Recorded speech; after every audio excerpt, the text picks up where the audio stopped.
welcome to the Lao Jiaos Podcast. This is where we bring you unfiltered and unapologetic takes on the news, current affairs, and all things people pretend to understand. I'm your host, Brandon, and with me is my fellow Lao Jiao, Amos. How are you doing? It's been a while. It's been a while since we actually got on together, just two of us. I think it's always with Ting Yong or Ten Yang.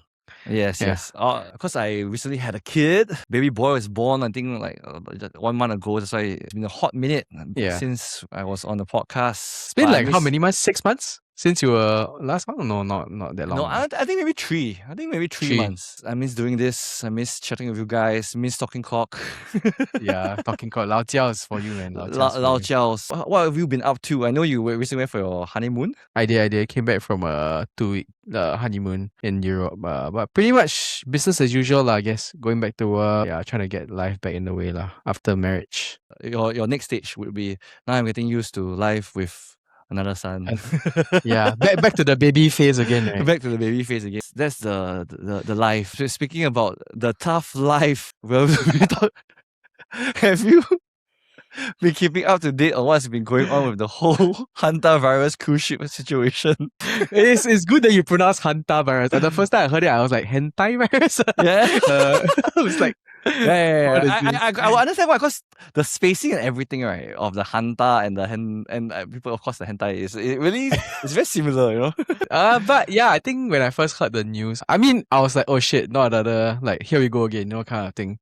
Yeah. But yeah, I think if we've gone through COVID, I think sure the WHO and the governments will be capable of handling another pandemic. Hopefully not a pandemic lah. But for those of you that are not kept up to the news, Hantavirus outbreak was on the cruise ship MV Hondius, and it's really killed 3 passengers and sickened at least 5 others. According to the WHO updates, right, health authorities say that the risk to the general public is low, but they are tracing passengers and contacts who disembarked in multiple countries. One of the worst places to get a virus is like literally on a cruise ship that you're dropping off all these sick people on as you go on to these different countries. Involved is in the Ender strain, which can spread between people in very close contact, unlike most hantavirus infections that usually come from rodents. The reason why we hear about it and is because 2 Singapore residents were involved because they had been brought the MV Hondius, which it departed from Argentina, and Singapore's health authorities later identified and isolated them after they returned home. People who know how to enjoy their life in retirement is one was a 67-year-old Singaporean and the other one was a 65-year-old. So both sucks to be there, man. Yeah, really. It's like you retire, you want to go for a nice holiday, go for a cruise around the world. Hantavirus. In the end, both of them actually tested negative for hantavirus, but they stayed isolated at the NCID and were placed under quarantine and follow-up checks as a precaution. So, actually most people don't know, right? And I really didn't know this until I went to read out about it, right? It's just that the hantavirus, right, has actually been around for quite some time. But I think a lot of people traumatized from COVID, right? Then they surely think this is a new virus. Then will this be another lockdown? I think I also read somewhere that they say that this hantavirus, right, actually the risk is lower, like what you mentioned, right? But actually the fatality is higher though. It's like 30 to 50. But I don't know that it's the same variant as the rodent one lah. But yeah, we just have to pray and hope that another COVID doesn't happen again, because we really that was really the worst. I can't believe that in our lifetime we actually went through like literally a worldwide quarantine. Bro. SARS and COVID, bro. No, SARS is like a teaser, you know, like just a taste of the medicine. Then suddenly COVID was like the IV drip straight away. It's crazy, bro. Now, Amos will be talking about this week's segment of the week. So take it away, Amos. I was doing some research about some food trends lately. I don't know if you heard of this term, Brandon. Fiber maxing. Have you heard of fiber maxing? I think maybe on the radio someone mentioned this before. I think it's very in thing with all the Gen Zs, you know, trying to eat clean and eat healthy. I mean, for once, my segment of the week is something educational lah. It's always like Yankee dumplings lah, yochi lah, all the unhealthy shit lah. But I think, I read this trend, I was like, oh, actually, I feel like I've unknowingly succumbed to this fiber maxing thing. Basically, what fiber maxing is actively prioritizing and increasing your consumption of soluble and insoluble fiber throughout the day lah. So this can be the form of like, you know, your broccoli, your nuts, your whole grains, all this lah. Basically, people are getting more health conscious and more prioritizing their health a bit more, especially their gut health. Aiming to have healthy gut health and potentially also aid in a weight loss. So if you guys haven't eaten your greens today or haven't eaten your whole grains, please try to incorporate some of these into your diet as well. Oh, that's so cool though. That like now that suddenly there's really this health trend. I remember last time when we were growing up, it's that triangle, right? Yeah. That's how they food bribe you group. to. Yeah. So all right, before our episode, a word from our sponsor. This week's episode of The Chit Chatter is brought to you by our friends at CityMusic, your one-stop shop for all things music and podcast related right here in Singapore. Whether you're picking out your first instrument, upgrading your setup, or starting a podcast, CityMusic has you covered. From guitars, keyboards and amps, microphones and full podcast setups, cameras, lighting and streaming gear, everything you need to create, record and perform at the highest level is all in one place. They also carry a wide range of microphones for every budget. Some of us at the Chit Chatter even use the Zoom ZDM1, a solid podcast mic that delivers great quality at nearly half the price of many popular options. If you're looking to start your own music or podcast journey, be sure to check out CityMusic's website or head down to their store today. A big thanks to our friends at CityMusic for supporting the Chit Chatter. And now back to the episode. The first news we have today is, of course, I believe you've seen it on Mothership, I believe you've seen it on TikTok. Amos Yee has been assaulted at Suntec City anime convention. So, Amos Yee announced online on X and Discord that he planned to attend the Dojin Market anime convention at Suntec City despite organizers cancelling his tickets and publicly banning him after community complaints about the problematic influencer. He arrived anyway and posted a photo from the venue captioned "Protect your kids," which sparked strong reactions from the attendees. This led to a confrontation outside the event area where an 18-year-old cosplayer assaulted him with punches and kicks, leaving Yee with minor injuries like a bloodied lip. On May 11, Bosco Chun Ho Wang, a Chinese national and Singaporean prominent resident, was charged with a public nuisance by shouting, punching and kicking Yee, plus voluntarily causing hurt. If convicted, he faces up to 3 years jail and fine. So, Amos, what was your first thoughts when you... do you see this? Have you seen this? I saw I saw some clips of the guy finishing Amos Yee off in a combo and finish him. Yeah. There are a lot of people that believe, right, and are saying that he deserves to get beaten the shit up. And there are a lot of people who feel things are getting too out of hand. So which are you on the view of? I think it's his reputation that really led him to this but I feel like he still deserves to be treated humanly. But I don't know, so I read some comments. I went further down into the rabbit hole. I read different comments from different platforms. Allegedly, I think he was trying to take an upskirt video of the guy's friend or something like that. There was a few comments lah. I don't know how true. But if it is true, then I feel like he might have deserved it lah. The fact that they already banned you from coming, why you still even go lah? I'm actually on the fact, right, that he really is pushing himself, right, into a place where he will in the end get into this kind of situation. So it's like in some way or form, right, he's always doing something to ask for attention and in the negative light, right, where it's very easy to trigger people to in the end react violently. Like if you really want to go for the event, you really got banned. But for the fact that he posted online and say protect your kids, right, it's like so many people are the kids over there, and you get so angry. Imagine if you have a kid going for the cosplay event, you feel so angry that why is he even there? He just really somehow or another just keep coming up onto the media. I feel like the things that he's saying or the views that he have is promoting like positive and not like positive news or positive energy. I feel like he knows what he's doing and he's baiting for it. He's baiting for someone to like whack him off, waiting for someone to just like lay a finger or just like engage him basically. Engage him really to just go back on the news, because it's really very clear that he loves attention. And that that he just wants to people to continue talking about him. Undeserving for him to be on the news, I feel.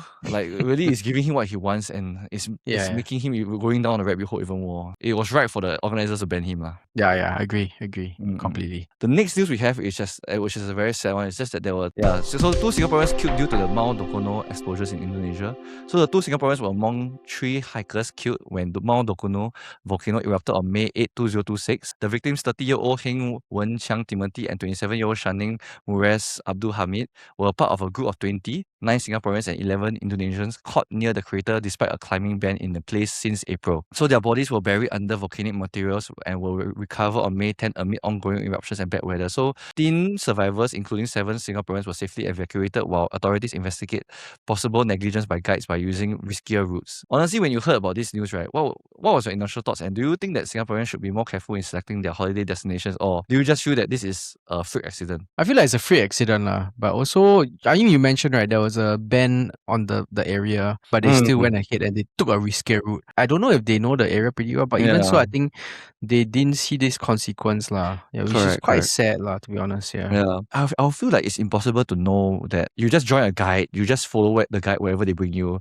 I don't think they will know that this place has been banned already, or this is a riskier route, because you're just following and just enjoying the moment, you know. And you're in a tour group, so you just feel like what could possibly happen. Oh wait, they were in the tour group. Actually, like it's part of the a group by a guide, ma. Shit, man. Then the tour group should be held liable. I'm not sure whether is it a tour group, but I believe so. Like you know, it's like those booking where you book a guide on Klook or something. Then after they bring you up the mountain, or whatever. Yeah, bring you up the mountain. Correct. Oh, So that's why that's the reason why I feel like the authorities are investigating the guides whether is there any negligence. Sad to see, because they are so young, 26 and 27, 30 years old and 27. Like traveling, especially this day and age, right? Last time we know like I don't mind going to Australia, do like skydiving, do bungee jumping. Yeah. True. Slightly more true. Like try once in your life. Now people ask me to go overseas to do like bungee jumping, skydiving. I'm just like, why would I pay money to almost to risk my life to kill myself? That sounds quite crazy, yeah.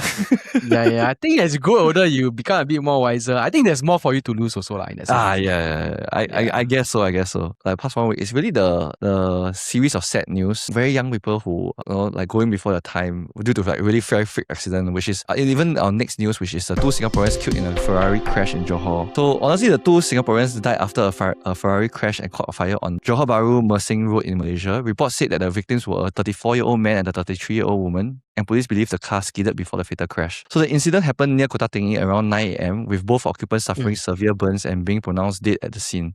So Malaysian police are actually investigating the case as reckless or dangerous driving causing death. Reckless driving is a lot of times the main cause of car-related deaths, but honestly, what was your reaction when you first heard this news? I was reminded of the Tanjong Pagar one. I think equally bad right? For this case, they're still investigating whether they were reckless driving, like drunk driving or whatnot So, but then even then, like, wow, that's crazy, man. Yeah, I really don't think, personally, it was like drunk driving, because it's like 9 a.m. Waking up from hangover. Yeah, unless maybe waking up from hangover, but I doubt so. So I just believe maybe they're going a bit faster than usual, because majority of the people speed when they are on the Malaysian highway, because they want to.